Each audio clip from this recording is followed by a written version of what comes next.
إن الحمد لله نحمده ونستعينه ونستغفره ونتوب إليه ونعوذ بالله من شرور أنفسنا ومن سيئات أعمالنا من يهده الله فلا مضل له ومن يضلله فلا هادي له وأشهد أن لا إله إلا الله وحده لا شريك له وأشهد أن محمدا عبده ورسوله اللهم صل وسلم وبارك على نبينا وحبيبنا المصطفى محمد صلى الله عليه وسلم وعلى آله وصحبه ومن تبعهم بإحسان إلى يوم الدين أما بعد فقد قال الله تعالى في كتابه الكريم أعوذ بالله من الشيطان الرجيم يا أيها الذين آمنوا اتقوا الله حق تقاته ولا تموتن إلا وأنتم مسلمون وقال تعالى يا أيها الذين آمنوا اتقوا الله وقولوا قولا سديدا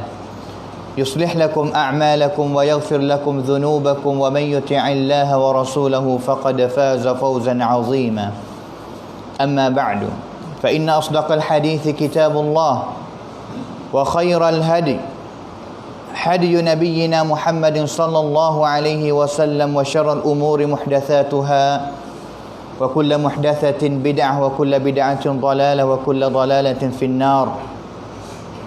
Hadirin ahli Jumaat yang dirahmati Allah sekalian, alhamdulillah, bersyukur kepada Allah Subhanahu wa taala dengan taufiknya, hidayahnya lagi dapat kita hidup di dalam dunia ini dengan penuh keadaan yang beriman kepada Allah Subhanahu wa taala dan juga suka beribadat kepadanya. Dunia ini adalah dunia sementara yang mana kita tak boleh nak cari kuamsuk detaching dalam dunia ni. Gembira ataupun kuamsuk yang sebenar kadang-kadang kita cari, kita jumpa, kita ada, tetapi dia tidak bersama dengan kita selama-lama. Satu saat, satu masa kuamsuk itu bersama dengan kita, kita ada kuamsuk. Tetapi satu saat, satu masa kita duka cita, kita duk sama dengan kuamsuk. Dengan sebab itu kuamsuk detaching tidak ada, tidak berjumpa di dalam dunia ini. Dia ada kuamsuk, tetapi kuamsuk itu adalah kuamsuk yang sementara sahaja. Cuma kerana ing. Dengan sebab itu orang tanya kepada Imam Ahmad bin Hanbal yang mati pada tahun 241 Hijrah, mata najidur raha, bila kita nak jumpa raha, kuamsuk detaching, kuamsuk sabai detaching bila? Imam Ahmad jawab kata, inda awwali qadamin nadauha fil jannah. Jangkah mula-mula yang kita masuk dalam syurga, masa itulah kita akan jumpa dengan kuamsuk detaching. Hadirin ahli Jumaat yang dirahmati Allah sekalian, dalam dunia ini walau bagaimana kita ada duit, kita ada rumah besar, kita ada kuamsuk, tetapi ada masa yang kita ngepek, kata kita tak sedap rasa macam tu, tak sedap rasa pasal ni, kerana dunia ini bukan tempat yang tawon yang kita nak hidup selama-lamanya. Kerana Nabi SAW telah tunjuk royak kepada kita dengan cerah bahawa seharaplah kita duduk di dalam dunia ini ataupun hidup dalam dunia ini seumpama ataupun periuk semenak dentang. Abiru sabilin, sebagai orang yang sedia-sedia duduk dentang, kalang dentang. Supaya kita nak pergi bakar, kadang-kadang kita wuti tengah jalan. Wuti di Cumpon, wuti di mana, untuk kita nak makan nasi, untuk kita nak rehat, untuk nak lari daripada kepanasan kuamron, nak rehat. Tetapi tujuan paumai sencai kita yang sebenar, iaitu al-jannah, syurga Allah Subhanahu wa taala. Dengan sebab itu di dalam dunia ini adalah daru al-ibtila. Dunia adalah setanti hengkan tosaf cak Allah Subhanahu wa taala. Tuhan nak cuba kita ya. Tuhan nak cuba kita, dan juga cuba yang paling besar, yang paling berat sekali, iaitu cuba yang Allah Ta'ala nak tosap iman kita seorang. Iman kita yang paling tosap sekali. Baik, kadang-kadang hari ni kita mikir kata kita tak ada duit, ini adalah bertosap yang besar. Kita tak ada kerja, kita kira kata ini adalah bertosap yang besar. Kadang-kadang iman kita yang sedang-sedang Allah Ta'ala duk cuba, duk tosap, kadang-kadang kita tak khabar bagaimana keadaan kampen you ataupun satana pam. Sebab iman kita kepada Allah Subhanahu wa taala. Dengan sebab itu dunia ini lebih-lebih lagi kita rasa tak sedap dengan rasa panah. Kadang-kadang ramai di kalangan kita rasa kata panah. Bagaimana keadaan pada hari kiamat nanti? Dan juga bagaimana kita nak dampak cedairat kuamron, kuam secun ataupun kuam yen, ataupun nak selamat daripada panasan pada hari kiamat, yang mana panas hari kiamat tak sama dengan panas pada hari dunia ini, tak sama. Hari akhirat kepanasan itu lebih panas daripada dunia ini lagi. Kita ambil tangan kita letak di api, kadang-kadang kita tak boleh nak letak lama kerana panas sangat. Bagaimana pada hari kiamat nanti, waliyadzubillahi min zalik. Tetapi di sana ingatlah bahawa ada beberapa golongan mi bang klum bang campur tifa kau tiada yu tai rom ngau ka Allah Subhanahu wa taala.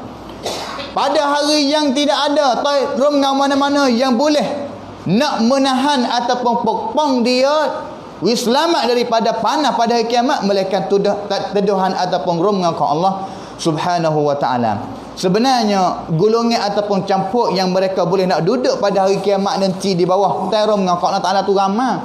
Tetapi saya akan bawa satu hadis yang kita dah dengar kadang-kadang, tetapi sebagai untuk kita nak top tuan murajaah bersama Siapa mereka yang boleh duduk di bawah teduhan arasy Allah Subhanahu wa taala pada hari kiamat? Nabi SAW telah sabda dalam satu hadis yang diriwayat oleh Al-Imam Al-Bukhari, sab'atun yudhilluhumullahu fi dhillihi yawma la dhilla illa dhilluh. 7 golongan yang mereka akan duduk di bawah tai rongau Allah Subhanahu wa taala, yang mana pada hari itu tidak ada rongau dai-dai. Boleh nak selamat daripada kepala ataupun sisak seorang, selamat daripada panah pada hari kiamat, tak ada, melainkan rongau Allah Subhanahu wa taala taunan. Golongan yang pertama, al-imamul adil, pemimpin punam tiyutitam. Siapa punam tiyutitam?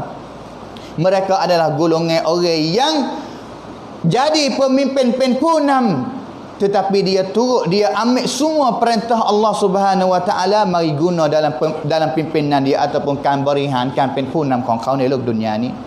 Dia letak benda yang Allah Taala suruh kena pada tempat. Kerana apabila dia letak benda yang Allah Ta'ala suruh tak kena pada tempat dia, itu kita panggil kata imam zalim, imam yang zalim. Kerana gulawai zalim iaitu adil. Adil iaitu letak benda, satu benda kena pada tempat dia, manakala zalim itu letak satu benda tak kena pada tempat dia, itu dipanggil kata zalim. Dengan sebab itu al-imam al-adil adalah orang yang paling kasihi oleh Allah Subhanahu wa taala sekali. Kerana apa? Kerana seorang pemimpin pun nanti dia iti pun sama tamhai rakyat dia, racacun dia ataupun orang yang turut dia baik. Idza salaha, apabila sultan seorang pemimpin baik, maka baiklah rakyat dia ataupun orang yang turut dia. Jahat, maka jahatlah. Jahatlah pemimpin ataupun pengikut dia, orang yang turut dia. Waliyadzubillahi min dzalik. Dan juga Ibn Hajar Al-Asqalani, seorang ulama yang kata masuk semua pemimpin dalam hadis ini. Yang paling tinggi sekali iaitu punam bagi orang Islam, pemimpin orang Islam. Masuk juga pemimpin ahli kampung, masuk juga pemimpin masjid ataupun pemimpin keluarga. Dan juga pemimpin inilah dunia dia heret dia dengan secara bebas sekali. Dunia dia heret dia, ada duit, ada amnan, ada kuasa. Tetapi pemimpin yang dia adil, yang takwa kepada Allah Subhanahu wa taala, inilah mereka akan duduk di bawah teduhan ataupun tairungna Allah Subhanahu wa taala pada hari kiamat nanti. Golongan yang kedua iaitu syabun nasya'a fi ibadatillah, pemuda yang besar dengan keadaan suka beribadat kepada Allah Subhanahu wa taala. Sebenarnya Allah Taala panggil syab, guna kalimah pemuda. Kadang-kadang Allah Nabi SAW nak tunjuk, nak galakkan kepada orang yang jadi ibu, orang yang jadi bapa, untuk menggalakkan dia ataupun didik dia, tarbiyah dia, katklau dia, pera dia dengan hal keadaan yang suka beribadat kepada Allah Subhanahu wa taala. Ingatlah bahawa pemuda ni mudah sekali. Yang dunia nak heret, syahwat dia nak heret, nak tunjuk pergi kepada jalan yang jahat, benda yang jahat, mudah sekali. Dengan sebab itu Islam sangat penting hai kuam samkan yang kepada golongan orang yang jadi syabab, pemuda. Kerana ingatlah bahawa quwwatul ummati biquwwati syababiha. Semakin mana umat Islam ini nak hebat, tengok kepada syabab. Kalaulah syabab hebat, pemuda umat Islam akan hebat juga. Dan juga golongan yang ketiga iaitu warajulun qalbuhu mu'allaqun bil masajid. Satu orang lelaki yang hati dia suka bersakut dengan masjid ataupun rumah Allah Taala. Apabila keluar daripada masjid, selalu ingat kepada rumah Allah Ta'ala. Bila nak boleh masuk kepada masjid pula, bila nak mari semaya, bila nak masuk rumah Allah Ta'ala pula. Hati yang terlekat dengan rumah Allah Subhanahu wa Ta'ala. Hati ini adalah tunjuk kata dia dididik semenjak budak, semenjak syabab dulu lagi, dengan hal keadaan dia itu suka beribadat kepada Allah Subhanahu wa Ta'ala. Kerana kita sebagai ibu, sebagai bapa, kena ingat bahawa kullu mauludin yuladu 'alal fitrah. Nabi SAW kata setiap budak yang dia wanak mari ini dengan hak keadaan fitrah yang cuci. Seumpama ataupun persemen pati berisut. Duk di ibu bapa nak comot cat hitam, nak comot cat biru, nak comot cat merah, duk di dua ibu bapa. Duk dua ibu bapa nak didik sebagai fitrah ataupun budak yang cuci, yang bersih, sakut dengan ibadat, terlekat dengan ibadat kepada Allah Ta'ala dan juga rumah Allah Ta'ala, duk dididikkan sebagai orang yang jadi ibu dan juga orang yang jadi bapa kepada mereka. Dan juga golongan yang keempat, warajulun da'athu imra'atun dhata mansibin wa jamalin faqala inni akhafullah. Seorang lelaki yang mana pada hari ini kadang-kadang dia santa ataupun lepas daripada golongan orang pemuda tadi. Golongan orang yang pemuda tadi yang mereka besar mari pada hari ini kuantitas pemuda kita banyak sekali. Lebih-lebih lagi fitnah orang perempuan. Fitnah orang perempuan pada hari ini luklan jawacun kita. Kalau kita nak kacik bab zina sangat panjang sekali. Hadis ini Nabi kata seorang lelaki yang orang tina, yang kaya, yang jangak ajak dia untuk buat fahsya ataupun berzina, maka dia selalu kata inni akhafullah rabbal alamin. Aku takut kepada Allah Subhanahu wa taala. Ini benda yang kadang-kadang susah sekali pada hari ini syab ataupun pemuda, anak cucu kita yang mereka hidup dalam masyarakat yang luas, yang bebas, yang bukan negeri Islam. Mereka bebas nak buat balas mana dalam dunia ini. Dengan sebab itu Islam telah tutup setiap pintu jahatan. Allah Ta'ala dan juga syariat Islam tutup setiap pintu fitnah ataupun pintu yang jahat. Lebih-lebih lagi fitnah ataupun pintu jahat sebagai orang lelaki dan juga orang perempuan. Kerana Nabi SAW bersabda la yakhluwanna rajulun bimra'atin illa thalithuha syaitan. Tidak duk dua orang lelaki dan juga perempuan duk seorang melainkan orang yang ketiga itu adalah syaitan. Pada hari ini sangat terlebat iaitu zina dalam masyarakat. Kita tak kecek masyarakat orang yang bukan Islam, khususnya kepada masyarakat yang orang jadi orang Islam ataupun Muslim sekarang ni, kita tak nafi Rawpati Syed Madai kata benda zina ini sangat terlebat perlah dalam sangkum wal iyadzu min zalik. Dan juga yang ketiga, yang seterusnya, yang kelima, golongan yang kelima iaitu rajulan tahabba fillah ijtama alaihi wa tafarraqa alaihi. Dua orang lelaki ataupun dua orang perempuan yang termasuk juga dalam hadis ini, yang mana dua orang ini kasih kerana Allah Subhanahu wa taala. Himpun dengan keadaan dia kasih kepada Allah Taala, himpun, jumpa, buat perjumpaan, kecek pergi mari, kecek dengan benda yang sakut dengan agama Allah Taala ataupun beribadat kepada Allah. Dan juga apabila mereka surai, mereka yak-yai, mereka tak yak-yai, mereka dengan ingati kepada Allah Subhanahu wa taala ataupun kerana Allah Subhanahu wa taala juga. Ataupun mereka bala tak bala dengan nisai ataupun dengan nafsu mereka sendiri, tak. Tetapi mereka bala, mereka sanggup nak becek tak selesai dengan saing dia kerana Allah Subhanahu wa taala juga. Boleh jadi saing dia buat maksiat, dia tak suka nak duduk dengan dia. Ini orang yang kata al-mahabbatu fillah, kasih kerana Allah Subhanahu wa taala. Kerana Nabi SAW sebut juga dalam satu hadis, salasun man kunna fihi wajada halawatal iman. Tiga perkara yang mana siapa ada daripada tiga ini, dia akan dapat kuam wan iman dia dalam dunia ini. Kuam wan dalam iman dia dalam dunia ini salah satunya wa ayyuhibbu al-mar'a la yuhibbu illa lillah. Seorang lelaki dia tak kasih ataupun seorang itu tak kasih kepada saudara dia melainkan kasih kerana Allah Subhanahu wa taala.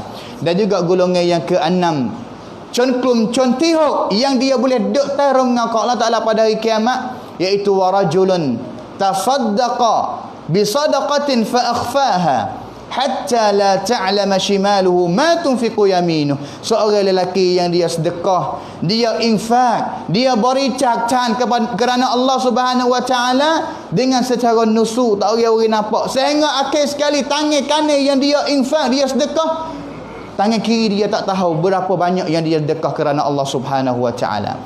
Ini nak kata kelebihan sebenarnya sedekah. Boleh kita nakwi dengan secara zahir, tetapi sedekah dengan secara sulit, sedekah secara nusuk ni kelebihan dia sangat tinggi lagi.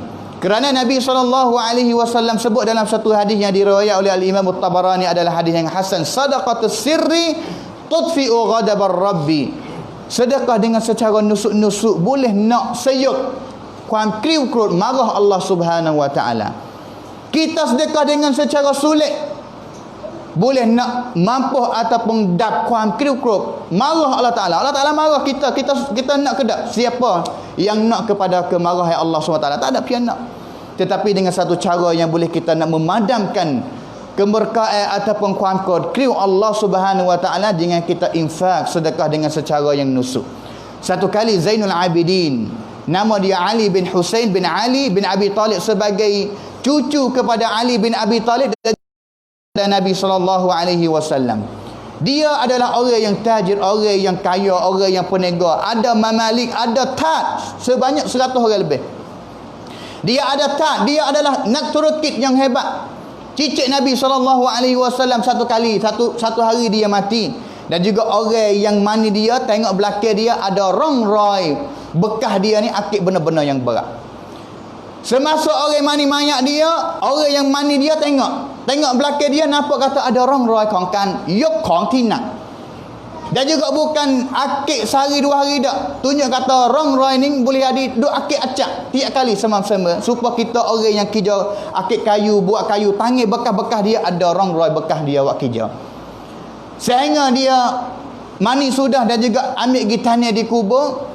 Selepas daripada itu 100 orang susah miskin dalam kawasan Madinah mari ngadu bahawasa tung yang cip kong tu enti kedai rap pada hari ni kan tak boleh.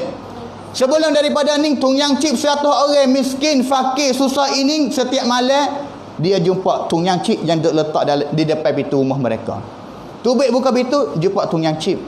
Maka orang tahu selalu dah kata Zainul Abidin inilah orang yang sudi akik tung yang cip 100 catung semalam untuk pergi bagi di depan rumah miskin fakir. Pergi bagi diri. Buat apa dia tak suruh kepada khadir dia, buat apa tak suruh mamalik. Tak dia. Kerana ini nak tunjuk kata dia nak dapat kelebihan sedekah yang umum Allah Nabi SAW royak dah boleh sedekah kelebihan, tetapi nak boleh ikhlas yang tinggi lagi daripada Allah Subhanahu Wa Taala. Dan juga seorang Arab Saudi, dia seasalnya orang Jeddah, mari bawa anak tini dia pergi kepada ibu kota ataupun Cangwat Riyadh, ibu kota sebagai menglong Saudi, untuk nak fabat anak tini dia yang jadi maring. Dia adalah orang biasa, orang yang tidak ada gapo, tapi pasti kena fabat. Kena laksa anak dia sebagai jadi maring, dia pergi caw satu apartmen ataupun satu hapat di kawasan Riyadh. Sehingga di Riyadh kita makruf di negeri Saudi ada orang kaya banyak. Ada jum'iyah ataupun ungkon sartana kusun banyak yang nak tolong orang susah. Sehingga satu orang nak turukit mari cari dia. Kata mung ada gapo nak aku tolong ke dak ada nak tolong beli barang beli gapo kerana mung ni aku tahu kata mung ni mari jauh berhajat kepada pertolongan. Sehingga orang tua ini yang bawa anak tina dia royak kata sebenarnya belum daripada ni aku ada berhajat. Aku nak, tetapi pada hari ini aku tak usah berhajat. Kerana apa? Ada setiap malam orang mari letak depan pintu rumahku. Setiap malam belum subuh mari letak. Aku mari subuh sudah klik mari buka nampak ada tung yang chip ataupun catung makanan yang orang mari letak di depan pintu dia. Sehingga nak turukit seorang ni yang tanya kepada orang tua seorang itu, dia nak tahu kata siapa yang ambil makanan mari letak di depan rumah dia. Sehingga satu malam dia mari selepas mari Isya, dia duduk dekat kata dia. Duduk depan, tunggu depan kondo ini nak tengok kata siapa yang mari bagi makanan kepada orang miskin, orang susah yang berada di kondo ini. Sehingga akhir sekali setengah malam datang lagi tak jumpa siapa mari. Sehingga belum datangnya waktu subuh, nampak seorang lelaki bawa kereta merica dan juga buka kaprong ruk belakang, ambil makanan buh dalam tung yang chip dia boleh kasap tu, akik sendiri. Tengok kepada wajah muka tak cerak waktu malam adalah orang yang tua, janggut putih, bibi ataupun akik makanan sore sendiri dia letak di rumah di depan bilik satu. Sehingga sudah habis dia letak, dia mari di kata pemuda ini, orang nak turukit ini nak kenal, nak tahu kata siapa orang tua ni. Sehingga dia masuk pergi dekat, kau tengok kau dekat, sehingga akhir sekali dia tahu kata seorang ni adalah seorang ulama yang besar di negara Saudi yang namanya Syekh Abdullah bin Abdul Rahman Al-Jibrin yang mati pada tahun 1430 Hijrah. Syekh Al-Jibrin orang Saudi tak ada siapa tak kenal. Dia sebagai orang yang kaya, orang yang ada kemewahan dalam hidup dia, ada anak murid ramai, ada luksit ramai. Dia boleh kuasa nak suruh anak murid dia pergi bagi, pergi letak boleh. Seperti ongkar lain-lain, ada orang kerja masing-masing, tetapi dia tidak nak. Dia telah sebar ilmu, telah mengajar, telah dakwah sepanjang hidup dia, tetapi akhir hidup dia nak minta amalan yang nak tunjuk keikhlasan dia yang paling tinggi sekali kepada Allah Ta'ala, iaitu dia sanggup nak ambil satu makanan pergi letak di depan rumah orang yang susah ataupun orang miskin. Dan juga golongan yang ketujuh yang terakhir sekali, iaitu warajulun zakarallah fafadat ainahu, seorang lelaki yang suka berzikir kepada Allah Subhanahu wa taala sehingga dia menangis, dia tiak, air mata dia yang keluar dari dua mata dia dengan sebab al-khasyah, takut kepada Allah Subhanahu wa taala. Hadirin ahli Jumaat yang dirahmati Allah sekalian, inilah 7 golongan yang mereka akan duduk bawah teduhan arasy Allah Subhanahu wa taala pada hari kiamat nanti. Nasallallahu ya ja'alana minhum. Minta Allah Taala kita jadi salah satu orang ataupun salah satu golongan yang boleh duduk di bawah teduhan arasy Allah Subhanahu wa taala, yang mana tidak ada teduhan mana yang boleh nak menahankan kita daripada panasan pada hari kiamat melainkan ronggakan Allah Subhanahu wa taala. Barakallahu li wa lakum fil Qur'anil azim wa nafa'ani wa iyyakum bima fihi minal ayati wadh-dhikril hakim wa taqabbala minni wa minkum tilawatahu innahu huwas samiul alim. Astaghfirullah.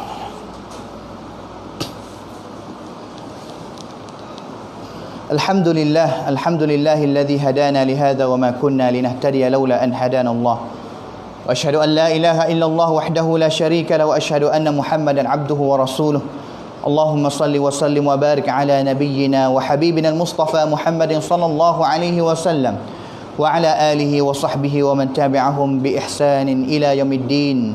أما بعد، قال الله تعالى إن الله وملائكته يصلون على النبي يا أيها الذين آمنوا صلوا عليه وسلموا تسليما اللهم صل على محمد وعلى آل محمد كما صليت على إبراهيم وعلى آل إبراهيم إنك حميد مجيد وبارك على محمد وعلى آل محمد كما باركت على إبراهيم وعلى آل إبراهيم إنك حميد مجيد.